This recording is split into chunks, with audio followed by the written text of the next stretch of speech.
तेरे शीश पे सो गए मोर।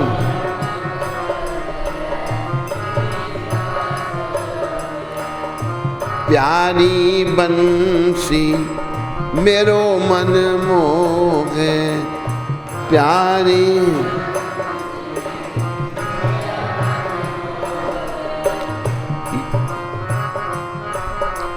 प्यारी बंसी मेरो मन मोहे।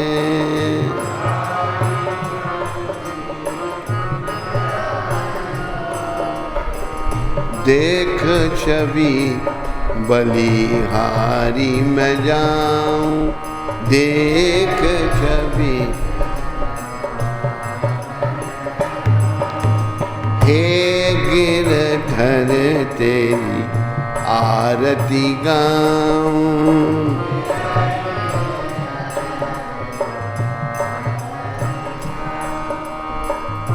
चरणों से निकली है गंगा प्यारी,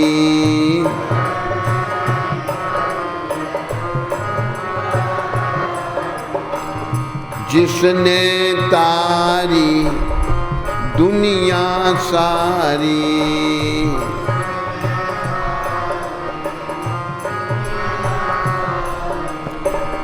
उन चरणों में शीश झुकाऊं, उन चरण हे गिरधर तेरी आरती गाऊं।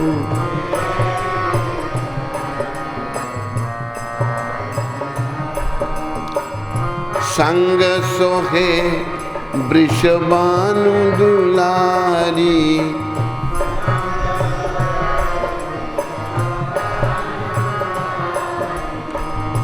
ललिता विशाखा सखियां प्यारी।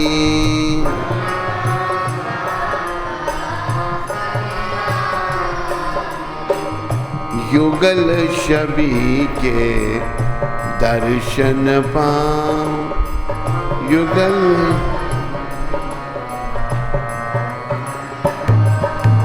हे गिरधर तेरी आरती गाऊं।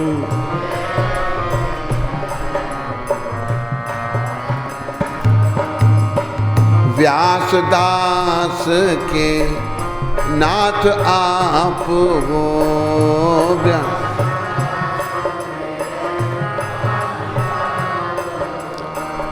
सुख दुख प्यारे साथ आप हो। सुख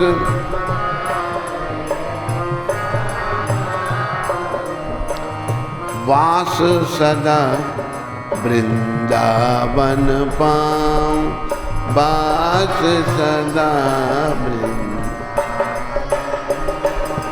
हे गिरधर तेरी आरती गाऊं।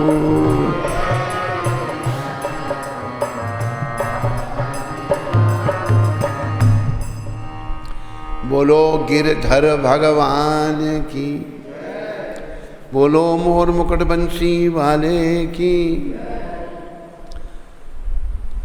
बोलो राधा मदन मोहन भगवान की, बोलो राधा गोविंद भगवान की, बोलो राधा गोपीनाथ भगवान की, बोलो राधा श्याम सुंदर भगवान की, बोलो राधा गोकुलानंद भगवान की।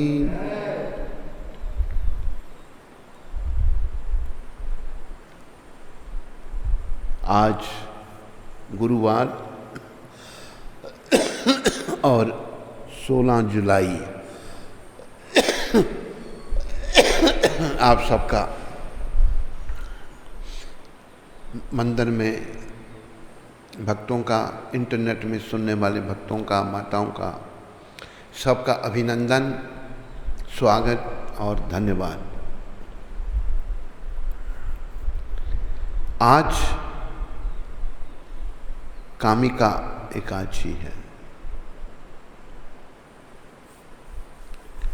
और आप सब ने एकादशी का व्रत करना है, अन्न नहीं खाना, ज़्यादा से ज़्यादा भगवान का स्मरण करना, ग्रंथों का अध्ययन करना, गीता भागवत पढ़ना, भक्ति रसामृत सिंधु पढ़ना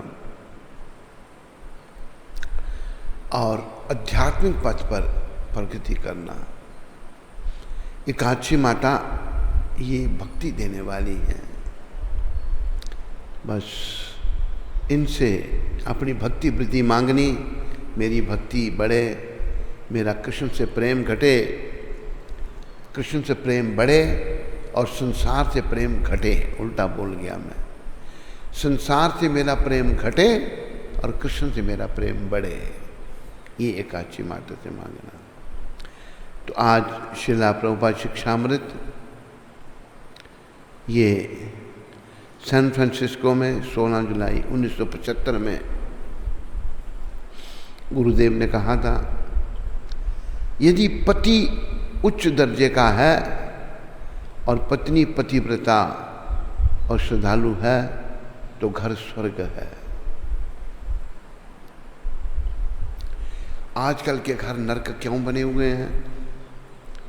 ना पति उच्च दर्जे का है और ना पत्नी पतिव्रता है। तो प्रभुपाद कहते हैं, अगर पति उच्च दर्जे का है और पत्नी पतिव्रता है और श्रद्धालु है, भगवान के चरण में श्रद्धा है, तो घर स्वर्ग है। पहले स्त्रियां पतिव्रता होती थी, आजकल पुरुष पत्नी व्रता हो गए हैं। कलयुग का प्रभाव, हमारे कर्म खराब, कलयुग का दोष ही नहीं, हमारे कर्मों का भी दोष है कि हम इस घटिया युग में पैदा हुए हैं अपने कर्मों के अनुसार। हमें घर को स्वर्ग बनाने के लिए जीवन का केंद्र कृष्ण को बनाना है। कृष्ण भगवान को जीवन का केंद्र राधा जी के साथ और गौरांग महाप्रभु के साथ उनको रख के उनके लिए सब कुछ करना है। पत्नी भगवान के लिए भोग बनाए, पति जो कमाई करे भगवान की सेवा में लगाए, बच्चे भी बड़े अच्छे पैदा होंगे, उदंड बच्चे नहीं पैदा होंगे। घरों में जब माता पिता भक्त नहीं है, बच्चे गुंडे बदमाश पैदा होते हैं, चोर लफाड़ पैदा होते हैं।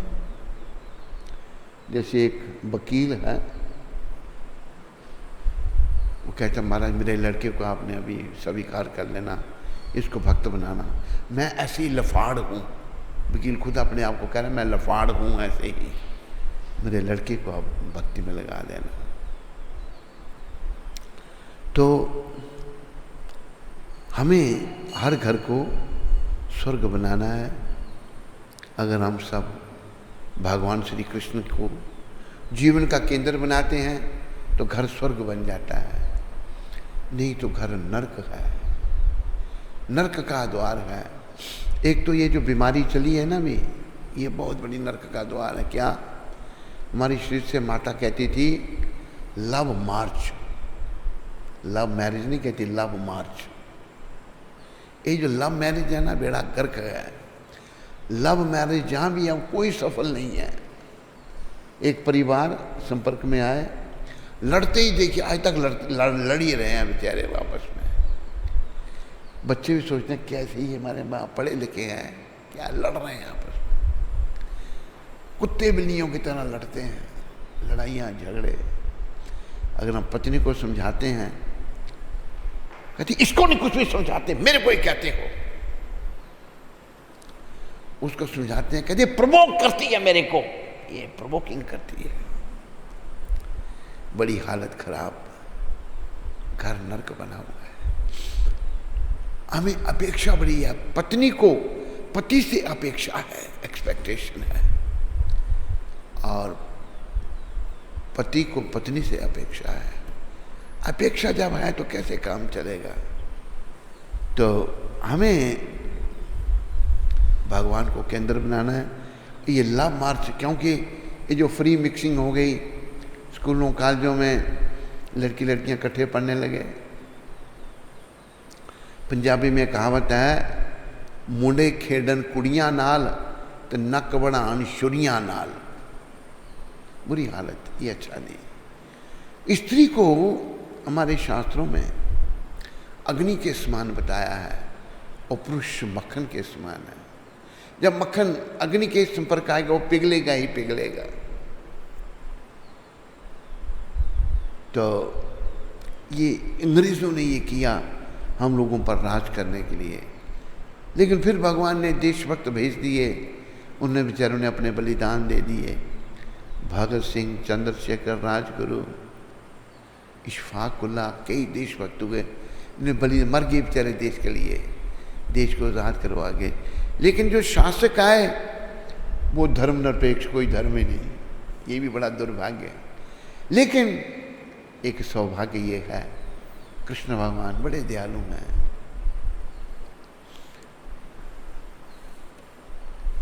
आओ, मुझे कृष्ण भगवान की दयालुता की बात थोड़ी याद आ रही है।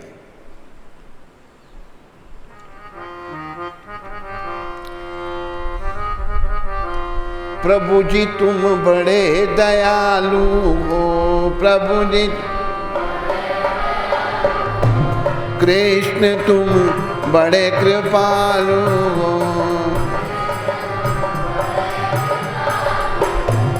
हमारा नाम मिले भगवान तुम्हारा, भक्ति का दान मिले भगवान। सुबह और शाम मिले भगवान।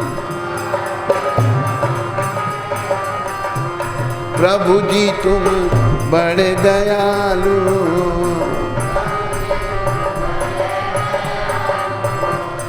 तेरा जश गाया वेदों ने, भेद नहीं पाया वेदों ने, भेद नेति नेति गाया वेदों ने, नेति हमें तो बस तेरा सहारा है,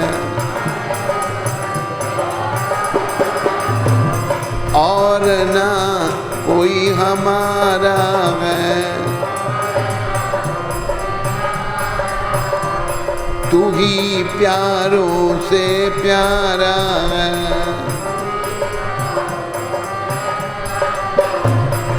और सब झूठी माया है।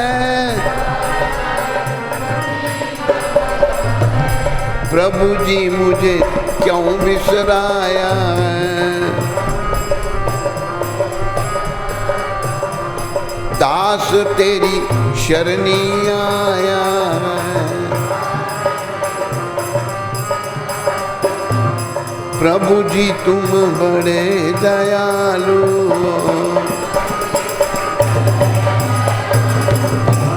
भक्ति का दान मिले भगवान। सुबह और शाम मिले भगवान। आठों याम मिले भगवान। तुम्हारा नाम मिले भगवान। हमारी भूल भुला देना,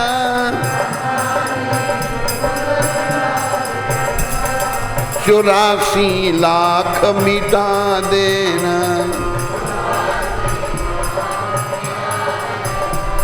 भक्ति का रंग चढ़ा देना। भिखारी द्वारे आए हैं, कर्म चक्कर से आए हैं, जगत से हम घबराए हैं। प्रभु जी तुम बड़े दयालु हो, कृष्ण तुम बड़े कृपालु हो, तुम दीनानाथ कहते हो।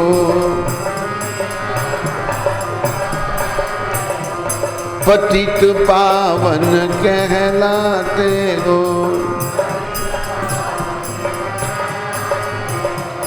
शरण गति सदा बचाते हो।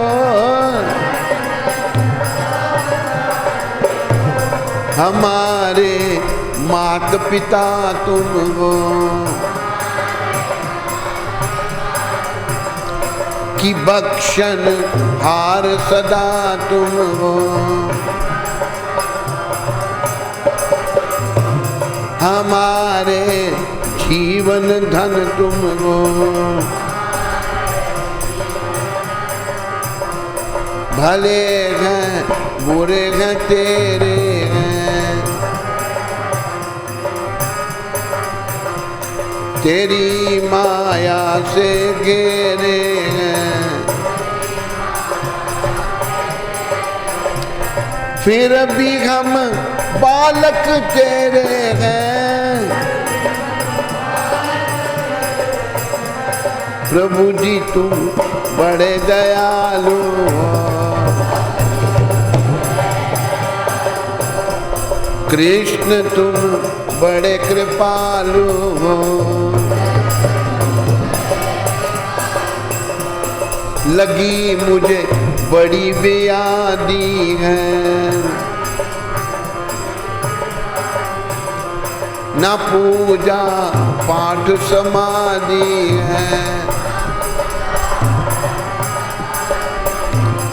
तेरे बिन सब बर्बादी है। मैं पापी बख्शन हारे तुम, मैं पापी बख्शन हारे तुम, मैं सभी के प्राण प्यारे तुम। मेरी नौका के किनारे तुम, दिखा दो दर्शन आ जाओ। मेरी बिगड़ी को बना जाओ, जगत के फंड छुड़ा जाओ। प्रभु जी तुम बड़े दयालु हो, कृष्ण तुम बड़े कृपालु हो।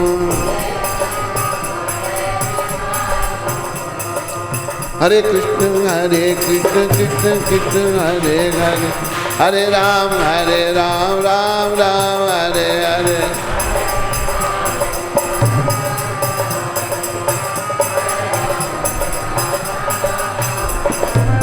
हरे कृष्ण कृष्ण कृष्ण हरे हरे, हरे राम राम राम हरे हरे।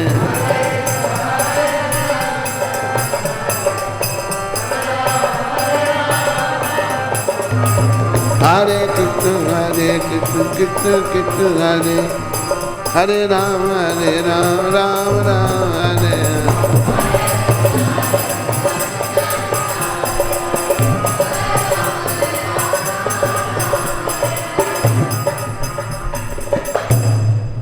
भगवान बड़े दयालु हैं, उनकी दया में कोई कसर नहीं है। कोई कसर है तो हम में ही है कि हम उनकी दया के पात्र नहीं बनते, माया जाल में खोए रहते हैं। ये खोयापन बंद करना है, उनकी शरण में आना है और जीवन को सफल बनाना है। प्रिय बंधुओं, मुझे पतिव्रता स्त्री के बारे में एक बात याद आई। स्त्रियाँ आज़ादी मिल गई ना, बर्बाद हो गए। विदेशी स्त्रियाँ आज़ाद हैं और वो बर्बाद हैं, बुरी हालत है उनकी। कई खस्म करती हैं, एक छोड़ा, दूसरा छोड़ा,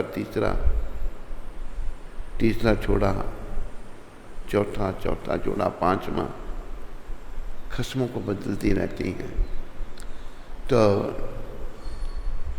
एक सती नारी की मुझे बात याद आ रही है, पतिव्रता सती नारी। वो पूरी मुझे बात याद नहीं, भूल जाता हूँ। बड़े घर से कोई थी वो, उसको ऐसे थे कल जो तुम्हें पहले मिलेगा वो तुम्हारा पति होगा। दूसरे दिन कौन मिला उसको? एक कोड़ी मिला, कोड़ पड़ा है जिसको। उस बेचारे ने कहा मेरे भाग्य में यही है।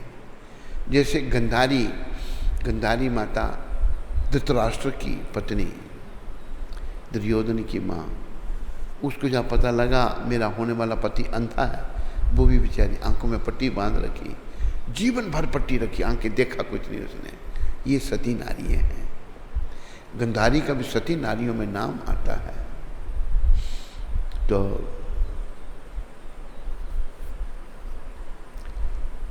पति कोड़ी मिला, बेचारी ने उसको स्वीकार कर लिया। उसको वो रेड़े में डाल कर ले जाए कि चल फिर सकता नहीं था, कोड़ पड़ा था उसको। एक दिन माता उसको सती नारी ले जा रही थी, तो एक वैश्या जा रही थी। उस वैश्या को उस कोड़ी ने देखा और उस वैश्या को बार बार देख रहा है। तो सती नारी ने देखा मेरा पति इस वैश्या की ओर आकर्षित है। सती नारी की बात सुना रहा हूं मैं आपको, इस शास्त्र की बात है। तो वो सती नारी उस वैश्या के घर में गई और काम काज करने लगी, सेवा करने लगी उसकी। रोज आके सेवा कर, कहते बहन तुम रोज आती है, मेरी सेवा करती है, मैं क्या तेरे लिए कर सकती, तू इतनी अच्छी है। तो वो वैश्या कहती है उसको, तो कहती मेरा पति तुम्हारा संग चाहता है। कोई बात नहीं, कहते वो कोड़ी है, कहते कोई बात नहीं, ले आना अपने पति को। तो सती नारी अपने पति को ले गई उस वैश्या के पास। स्त्री पति का मन जान लेती है कि किसके मन में क्या गंध भरा हुआ है, लेकिन वो सती नारी की बात सुना रहे हैं। लेकिन वैश्या के पास कमरे में चला गया वो अंदर। वो माता बेचारी बाहर खड़ी रही। सर्दियों के दिन थे, बड़ी ठंड थी। ठंड में बेचारी के खड़े खड़े प्राण निकल गए। तो उसके प्राण निकल गए। वैकुंठ से विष्णु दूत आ गए उसको लेने के लिए। कहो माता चलो वैकुंठ में, भगवान ने तुम्हें बुलाया है, तेरे पर भगवान बड़े प्रसन्न हैं। कहती मैं अकेली नहीं जाऊंगी, देखो सती नारी कैसी होती हैं, मेरे पति को भी साथ ले चलो। विष्णुदूत पूछने गए। पहले तो विष्णुदूत ने कहा वो तो बड़ा दुष्ट है तुम्हारा पति। कहते हैं है मेरा पति। पूछा जाओ भगवान वैकुंठनाथ को, बोला ले आओ उसके पति को भी ले आओ। पति को पूछा, कहते मैं नहीं जाऊंगा अकेला, इस वैश्या को भी ले चलो।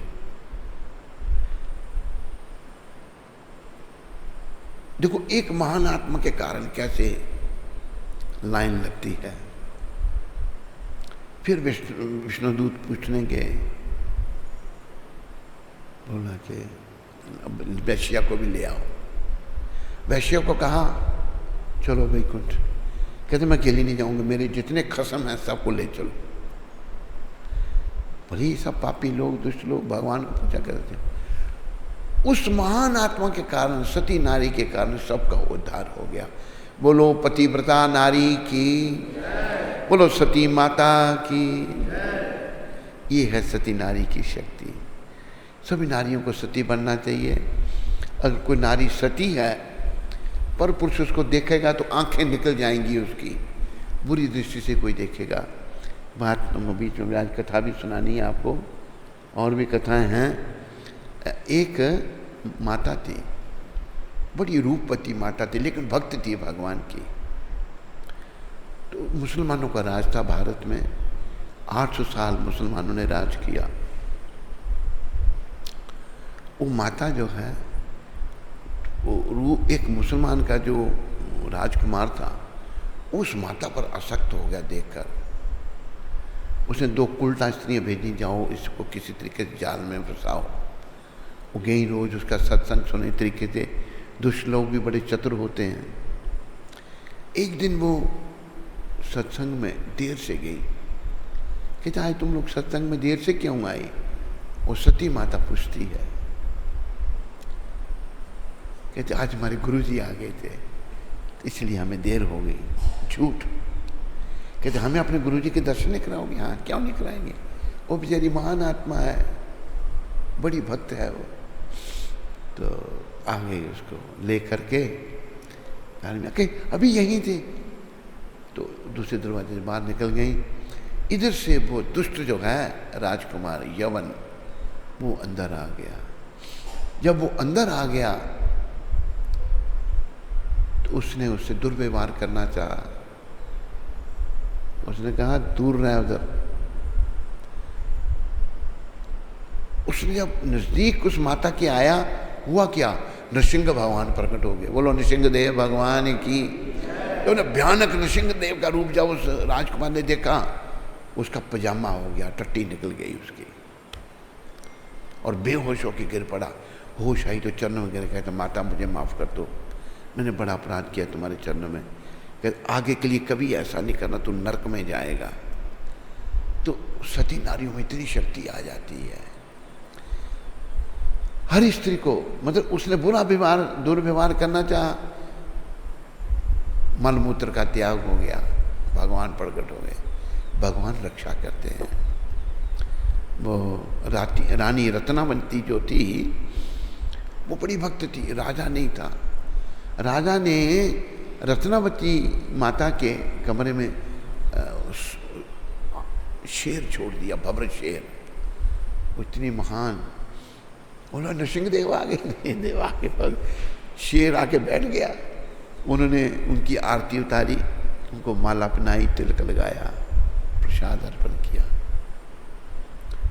शेर चला गया, कुछ नहीं कहा।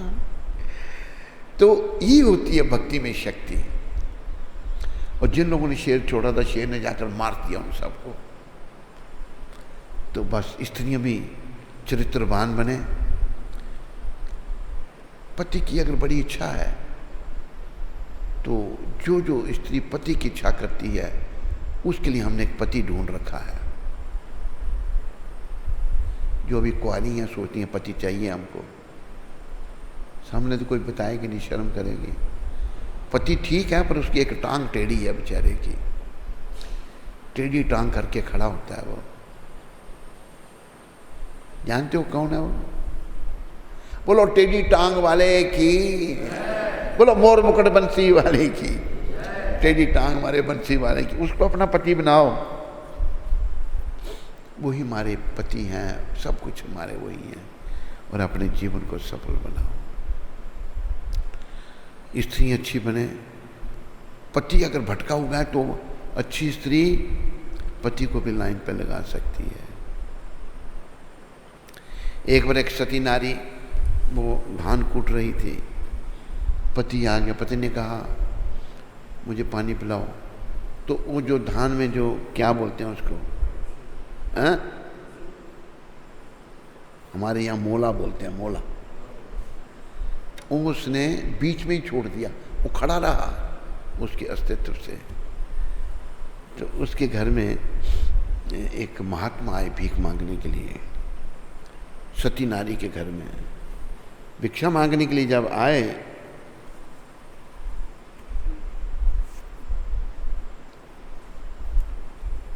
तो सती नारी कहती है थोड़ा रुक जाइए, जल्दी करो। उसको क्रोध आ रहा है। ये महात्मा जब जंगल में बैठे थे तो चिड़ियाँ शोर मचा रही थी, शोर मचा रही है, मर जाओ तुम सब।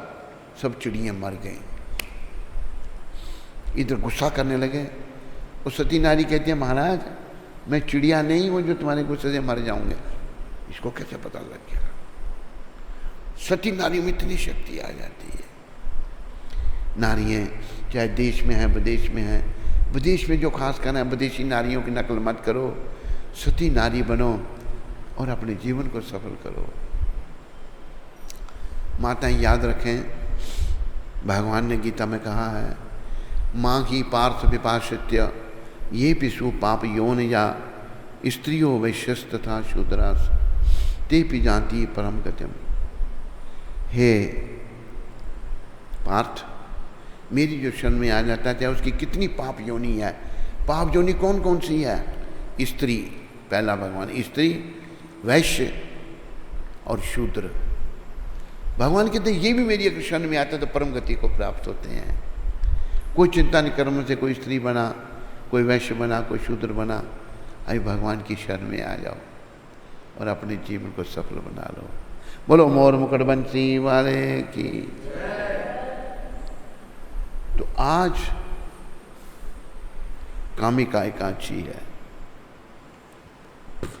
श्रावण कृष्ण पक्ष की कामिका एकादशी। बोलो कामिका काची माता की।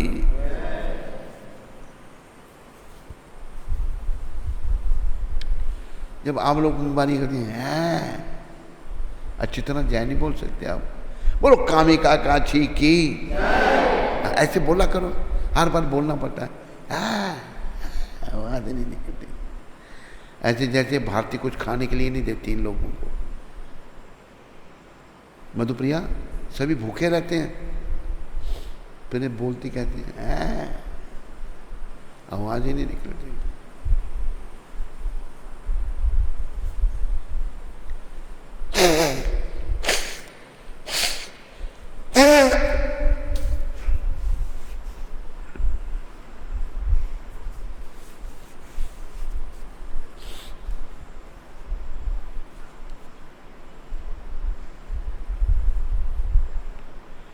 भगवान श्री कृष्ण ने कहा, हे युधिष्ठिर, कामिका एकादशी का वर्णन जैसा ब्रह्मा जी ने नारद को सुनाया था वही मैं तुमसे कहता हूं।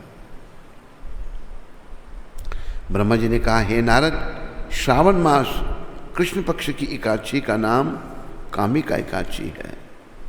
उसके महात्म्य को सुनने मात्र से अनंत फल मिलता है। महात्म्य को सुनने मात्र, ये सुनेंगे आप सबको अनंत फल मिलेगा। सदा विश्वास की बात है, विश्वासा फलदायका। इस दिन शंख चक्र गदा पद्मधारी भगवान विष्णु, माधव अथवा मधुसूदन आदि नामों से उनकी पूजा करने का फल सुनो। गंगा, काशी, नेमी, शरण्य और पुष्कर स्नान के फल से अधिक विष्णु भगवान के पूजन का फल होता है। सूर्य चंद्र ग्रहण के अवसर पर कुरुक्षेत्र और काशी में स्नान, सिंह राशि के बृहस्पति में गोदावरी और गंडकी नदी में स्नान, भूमि दान आदि का जो पुण्य मिलता है वही पुण्य विष्णु भगवान की पूजा करने पर मिलता है। श्रावण मास में भगवान का पूजन करने से देवता, गंधर्व और सूर्य आदि सब पूजित हो जाते हैं। कामिका एकादशी का व्रत और विष्णु भगवान का पूजन श्रावण मास में अवश्य करना चाहिए। देखो ये कौन कह रहा है? कौन कह रहा है? नहीं पता आपको? हैं? कृष्ण भगवान खुद कह रहे हैं भाई, भगवान विष्णु का पूजन करने के लिए। आपको पता कि विष्णु कहाँ से आए? कृष्ण भगवान से। विष्णु कृष्ण का रूप है, ये भागवत में बताया है। भागवत में कहा है, इति चमसा कला पुंसम कृष्णस्तु भगवान स्वयं इंदरारी व्याकुलम लोकम मृडियंती युगे युगे। भगवान के कला अवतार, अंश अवतार, मनवंतर अवतार, शक्तिवेश अवतार, और कृष्ण स्वयं भगवान है, अवतार भी नहीं है। इंद्रारी, इंद्र के शत्रु का वध करने के लिए भगवान जो समय समय पर अवतार लेते हैं, उस कृष्ण स्वयं भगवान है। विष्णु भगवान और कृष्ण एक ही हैं, अंतर यही है। कृष्ण जलता हुआ पहला दिया है, पहले दिए से दूसरा दिया, तीसरा, चौथा, हजारों दिए जला लो, सब एक जैसे दिखेंगे, लेकिन बाकी दियों का कारण पहला दिया है। वो पहला दिया श्री कृष्ण है। तो कृष्ण भगवान का पूजन, कृष्ण विष्णु भगवान का एक ही जैसा है। जो भक्त लोग कामिका एकादशी के व्रत में उपवास करते हैं और उसके साथ विष्णु पूजन भी करते हैं, तो व्रत के प्रभाव से उनके सब देवों, किन्नरों, नागों व पितरों का पूजन हो जाता है, सबका पूजन हो जाता है। इसलिए मनुष्य को पापों से मुक्ति पाने के लिए यह व्रत नियम अनुसार व विधि पूर्वक करना चाहिए, कृष्ण भगवान कहते हैं। देखो, विष्णु कृष्ण की भक्ति करने से, कृष्ण विष्णु की भक्ति करने से सबकी भक्ति हो जाती है। भगवान कृष्ण बता रहे हैं युधिष्ठिर महाराज को। जैसे अब शरीर है, शरीर में 9 द्वार हैं, 2 आंखें, 2 नाक, 4, 2 कान, 6 मुंह, 7 और 2 नीचे वाले द्वार। 9 द्वार हैं। कान में कोई भोजन डालेगा तो पहले डाल नहीं सकता, शरीर को लाभ नहीं होगा। आंखों से नहीं, भगवान आंखों से भी खा सकते हैं, नाक से नहीं। लेकिन जब मुंह में भोजन डालेंगे तो सारे शरीर को लाभ होगा। पर प्रभुपद ये उदाहरण दे रहे हैं, कृष्ण सबका कारण है। अगर कृष्ण को प्रसन्न करेंगे तो सभी प्रसन्न हो जाएंगे। भगवान श्री कृष्ण ने स्वयं बतलाया है, अध्यात्म विद्या से जो पुण्य मनुष्य को प्राप्त होता है, उससे अधिक पुण्य तो कामिका एकादशी के व्रत से मिल जाता है। यह व्रत मनुष्यों को मरते समय नरक में जाने से बचाता है। कामिका एकादशी का व्रत नरक में जाने से बचाएगा। इसके पुण्य प्रभाव से कोई योनि भी नहीं मिलती, कोई बुरी योनि नहीं मिलती, कोई योनि। अतः मरणोपरांत मनुष्य देवलोक में जाता है, देवलोक में जाता है।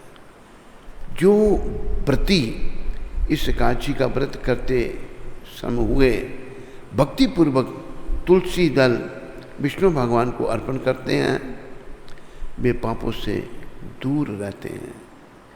श्री विष्णु भगवान रतन, मोती, मणि और आभूषणों आदि से इतने प्रसन्न नहीं होते जितने तुलसी दल से होते हैं। तुलसी दल से भगवान बहुत प्रसन्न होते हैं। तुलसी दल पूजन का फल 4 भार चांदी और 1 भार स्वर्ण के दान के बराबर माना गया है। ब्रह्मा जी बोले, हे नारद, मैं स्वयं भगवान की अति प्रिया तुलसी को सदैव नमस्कार करता हूँ। तुलसी को सींचने से मनुष्य की सब यातनाएं नष्ट हो जाती हैं। तुलसी के दर्शन मात्र से ही मानव के सब पापों का विनाश हो जाता है।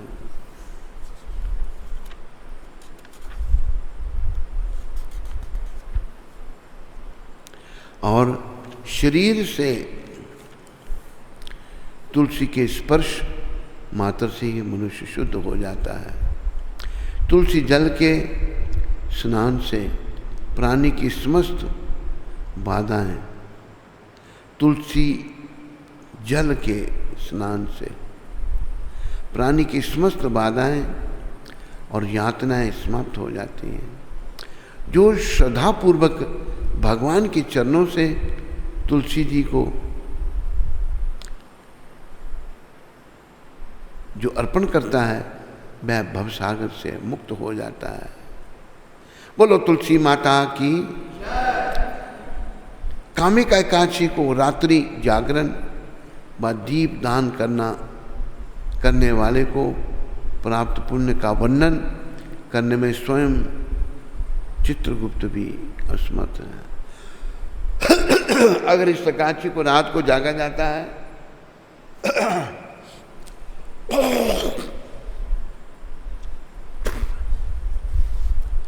तो इतने पुण्य होते हैं।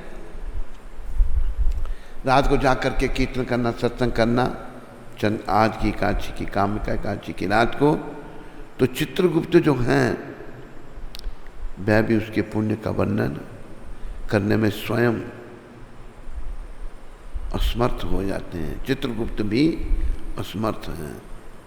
एकादशी व्रत के दिन प्रभु के समक्ष दीप जलाने वालों के भीतर उस दिन स्वर्ग जाते हैं। दीप जलाओ, कामिका एकादशी के दिन पितर स्वर्ग में जाते हैं। आज दीप जला देने चाहिए एकादशी के दिन, तो उन्हें स्वर्ग में जाने पर हजारों दीपकों की रोशनी प्राप्त होती है। यह कथा ब्रह्म वैवर्त पुराण में वर्णित है। फलहार इस दिन गौ के दूध का सागार लेना चाहिए। दूध के बने हुए पदार्थ, मिठाई तथा दही, आलू आदि ले सकते हैं। बोलो कामिका एकादशी की।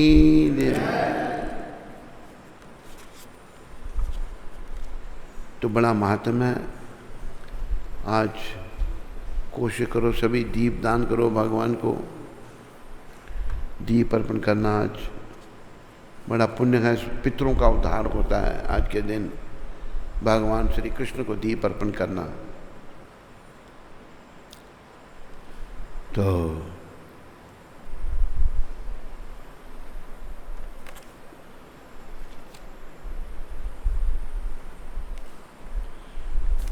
टाइम थोड़ा ज़्यादा हो रहा है, फिर भी एकादशी व्रत की महिमा मैं आपको एक कथा सुनाना चाहता हूँ। आज एकादशी का दिन है। महिमा से परलोक से लौट आए श्रीमद् जगत गुरु शंकराचार्य ज्योतिष पीठाधीश्वर ब्रह्मलीन पूज्यपाद स्वामी श्री कृष्ण बोधाश्रम जी महाराज के श्री मुख से सुनी एक सत्य घटना। ये शंकराचार्य जी ने घटना सुनाई। बोलो शंकराचार्य जी महाराज की। जब हमारा प्राण प्रिय धर्म प्राण भारतवर्ष अध्यात्म दृष्टि से परमोन्नति पर था, उस समय हमारे देश का प्रत्येक हिंदू बच्चा शास्त्र अनुसार सनातन धर्म और वर्णाश्रम धर्म अनुसार पवित्र जीवन व्यतीत किया करता था। उस समय प्रायः प्रत्येक व्यक्ति एकादशी का व्रत उपवास करना अथवा परम धर्म समझता था। एकादशी के दिन अन्न से पाप का वास होता, अन्न में पाप का वास होता है। यह मानकर एकादशी के दिन भूल से भी अन्न ग्रहण करना पाप माना जाता है। एकादशी के दिन लोग व्रत उपवास रखकर रात भर जागरण करके भगवान नाम संकीर्तन द्वारा अपने मानव जीवन सफल सदुपयोग किया करते थे, जो पहले अच्छा समय था। बहुसंख्यक हिंदू परिवार के एकादशी रात्रि व्रत करने से लगभग 1 अरब मनुष्य के लिए एक दिन का अन्न बचा जाता था। व्रत रखते तो कितने लोगों, अरबों लोगों के लिए अन्न बच जाता है।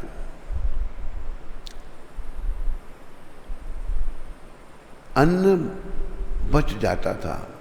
एक बार ज्योतिष पीठ के शंकराचार्य भी सनातन धर्म का प्रचार करते हुए राजस्थान गए हुए थे। वहाँ एक बगीचे में ठहराए गए थे और उस दिन देवयोग से एकादशी का व्रत था। एकादशी का पवित्र दिन था। वहाँ अनेक श्रद्धालु भक्त हमारे पास आए हुए थे। ये ज्योतिष पीठाधीश्वर शंकराचार्य जी सुना रहे हैं। उनमें 2 मुसलमान सज्जन भी हमसे मिलने आए। उन्होंने दूर से ही हमें अभिवादन किया, प्रणाम किया और एक और बैठ गए। जब हमारे एक ब्रह्मचारी ने प्रसाद के रूप में फलों को बांटना शुरू किया तो हमने उस ब्रह्मचारी से कहा कि भाई कुछ प्रसाद सामने बैठे हुए उन मुसलमान भाइयों को भी दे दो। तदनुसार जब ब्रह्मचारी उन दोनों मुसलमानों के प्रसाद देने के लिए आगे बढ़े तो उन दोनों मुसलमानों ने बड़ी ही श्रद्धा भक्ति के साथ हाथ जोड़कर कहा, महाराज जी आज तो हमारा एकादशी का व्रत है, एकादशी का दिन है। हम दोनों ही एकादशी के दिन निर्जल व्रत करते हैं। मुसलमान निर्जल व्रत कर रहे हैं, इसलिए आज हम कुछ भी ग्रहण नहीं करेंगे। उन मुसलमान भाइयों के मुख से उनके द्वारा एकादशी के दिन निर्जल व्रत करने की बात सुनकर सभी को बड़ा आश्चर्य हुआ और साथ ही पूरी बात जानने की उत्कंठा भी हुई कि मुस्लिम भाइयों को भला एकादशी व्रत करने से क्या प्रयोजन और क्या संबंध। तब शंकराचार्य जी ने उन दोनों को बुलाकर पूछा कि आप दोनों तो मुसलमान हैं, फिर एकादशी का निर्जल व्रत करने का कारण और उद्देश्य क्या है। एकादशी का व्रत तो केवल हिंदू लोग करते हैं, आप लोग एकादशी का व्रत कब से और कैसे करने लगे, पूरी बात बताओ। उत्तर में दोनों मुस्लिम भाइयों ने अपने जीवन की एक महान आश्चर्यजनक सत्य घटना सुनाते हुए हमें बताया कि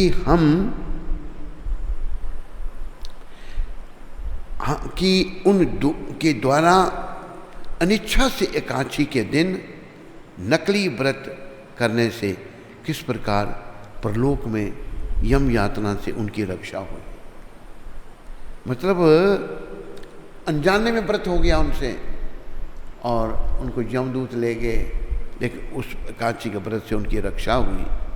उन्होंने बताया यदि हम दोनों जाति के मुसलमान हैं और गाड़ी चलाकर सामान एक स्थान से दूसरे स्थान तक पहुंचाकर पेट पालते हैं, एक दिन हम भाड़े पर अपनी गाड़ी ले गए थे। गाड़ी चलाने के कार्य में हम उस दिन ऐसे व्यस्त रहे कि हमें उस दिन अन्न और जल खाने पीने को कुछ भी नहीं मिला। गाड़ी चलाते इतने व्यस्त, अन्न जल कुछ नहीं। इस प्रकार उस दिन हम दोनों की पूरी रात बुरी तरह भूखे प्यासे रह गए और एक बाग में जाकर ठहर गए। भूखे प्यासे तथा थके होने के कारण सो गए। उस दिन वहाँ उस बाग में 3 व्यक्ति भी ठहरे हुए थे। वह भोजन बनाकर खा रहे थे। वहाँ रात में हमने देखा कि हमारी मृत्यु हो गई। मुसलमान भाई बता रहे हैं उनकी मृत्यु हो गई। हमारे पास भयंकर आकृति वाले कुछ यमदूत आए और उन्होंने हम 5 आदमियों को पकड़ लिया, 3 दूसरे और 2 ये। वे हमें यमपुरी ले गए।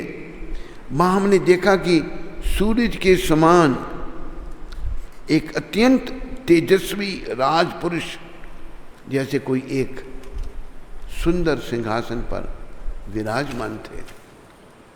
उन्होंने हमको पकड़कर ले जाने वाले उन दूतों से पूछा कि तुम इन दोनों को पकड़कर क्यों लाए हो? इन दोनों ने तो आज एकादशी का निर्जल व्रत किया हुआ है अनजाने में एकादशी का निर्जल व्रत किया हुआ है, इन्हें तुरंत यहाँ से ले जाओ। और जहाँ से इन्हें पकड़कर लाए थे उसी स्थान पर ले जाकर इन्हें छोड़ आओ। एकादशी के पुण्य से इनकी आयु के कुछ दिन और बढ़ गए हैं। उनको ऐसा कहने पर यमदूत हम दोनों को अपने साथ लाकर वापस उसी बगीचे में छोड़ गए। जब हम अपने शरीर में वापस आ गए और हमें होश हुआ और हमने आँख खोली तो हम दोनों ने परलोक में घटित घटना पर आपस में विचार करने लगे। हमें सभी बातें प्रत्यक्ष मालूम हुई। निर्जल एकादशी की बात हमें विशेष रूप से याद रही। इससे पहले हमने अपने इस जीवन में कभी एकादशी का व्रत करने की बात ना तो सोची थी और ना उसके विषय में हम कुछ जानते ही थे। हमें बड़ा आश्चर्य हुआ कि हम कुछ जानते हैं और एकादशी का व्रत करना जानते हैं। अगर हम कुछ जानते हैं तो एकादशी का व्रत करना जानते भी नहीं ना हमने कभी एकादशी का व्रत किया था। फिर हम लोग हमारे गांव आकर हिंदू पंडित जी के पास जाके पूछा एकादशी क्या होती है, कैसे पालन करते हैं। पंडित जी ने सारी जानकारी दी। जब हमने अनजाने में एकादशी किया उसका ये फल मिला। इस कारण हमारी श्रद्धा बढ़ी और हम लोग एकादशी व्रत का पालन करने लगे। बोलो एकादशी व्रत की, बोलो मोर मुकुट बंसी वाले की। ये है एकादशी का व्रत। और अभी मैं एक छोटी सी घटना आपको तुलसी माता की सुना देता हूँ। ये सत्य घटना है। ये राजस्थान में घटना घटी। राजस्थान में एक भाई,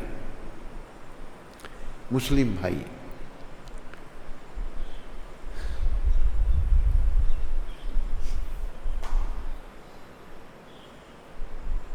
बीच में मत उठा करे तो बैठ जा जाकर, खड़ा होना वहीं खड़े था, पीछे तेरे कोई नहीं है। तो ये मुस्लिम भाई पद यात्रा कर रहा था। गर्मियों के दिन थे, बड़ी गर्मी थी तो एक बरगद का पेड़ था, उसके नीचे बैठ गया यह मुस्लिम भाई। थोड़ा भाई बड़ी गर्मी है, छाया में थोड़ी देर बैठा। इतनी देर में उसने क्या देखा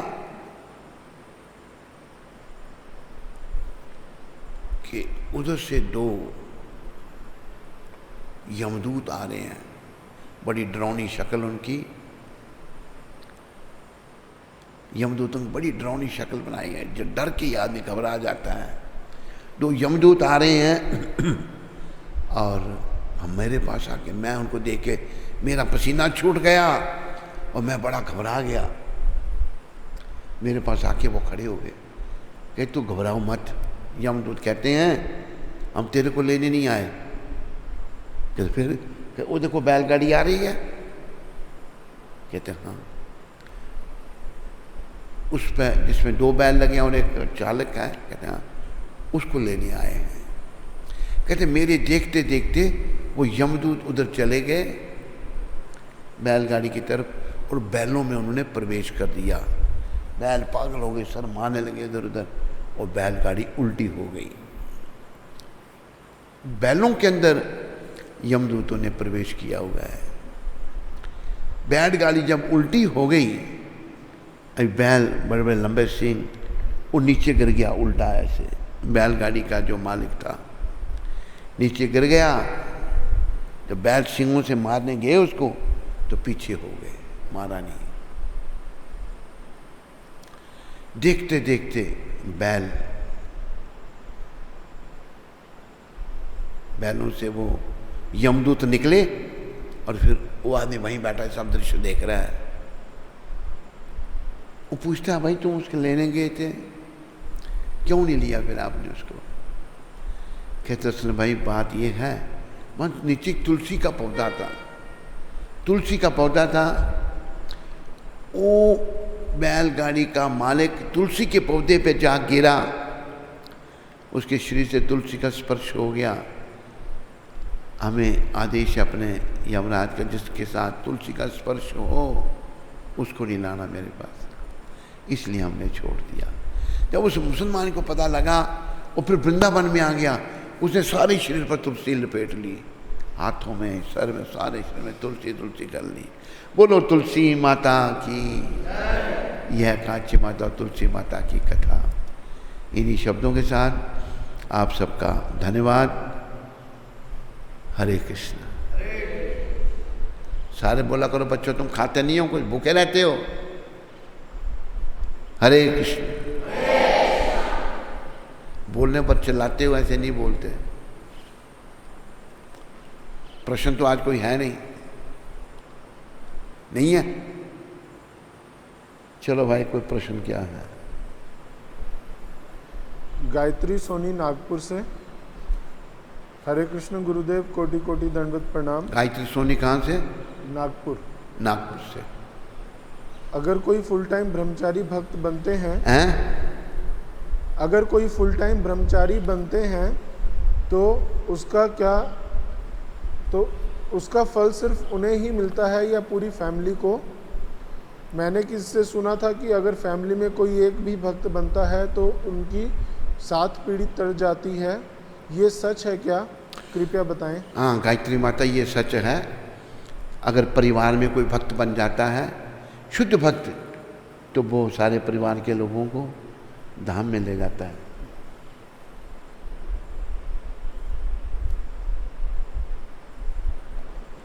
देवेंद्र ढल।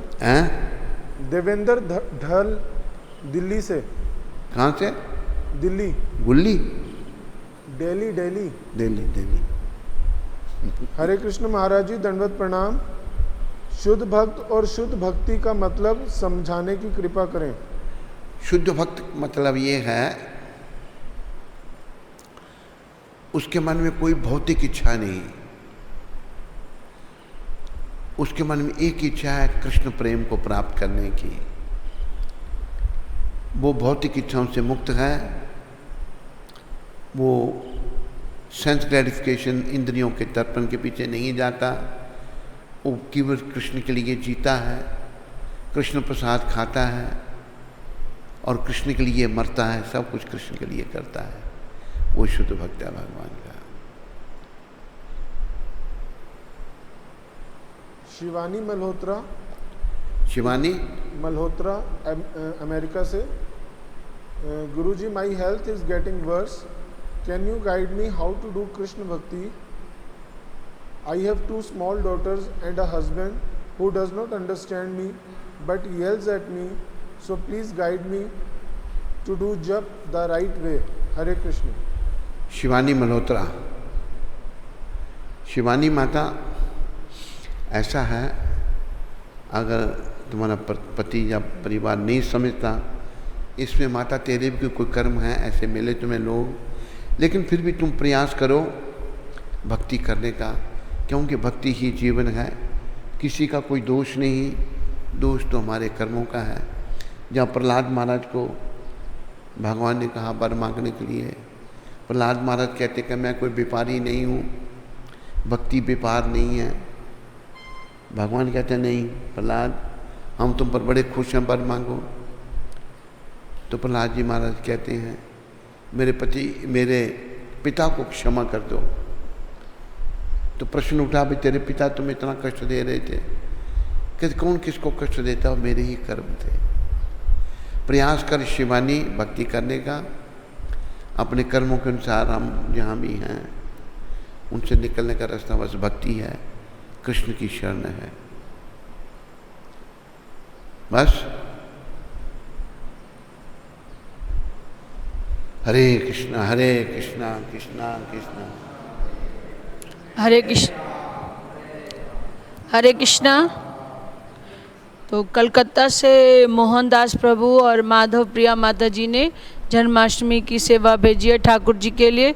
तो उनका और उनके परिवार का श्रील प्रभुपाद आश्रम उधमपुर के सभी भक्तों की ओर से बहुत बहुत धन्यवाद। हरि बोल। गयाना से प्राण गोपाल प्रभु ने जन्माष्टमी की अपनी सेवा भेजी है। तो उनका और उनके परिवार का श्रील प्रभुपाद आश्रम उधमपुर के सभी भक्तों की ओर से बहुत बहुत धन्यवाद।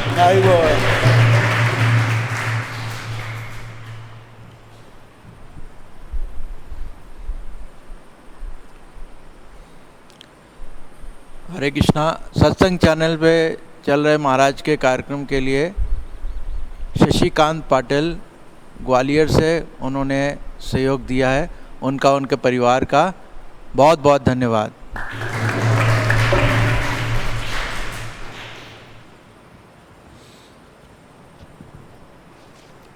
बस स्कंद पुराण में तुलसी देवी की प्रशंसा इस प्रकार की गई है। मैं तुलसी देवी को नमस्कार करना चाहता हूँ, क्योंकि ये पाप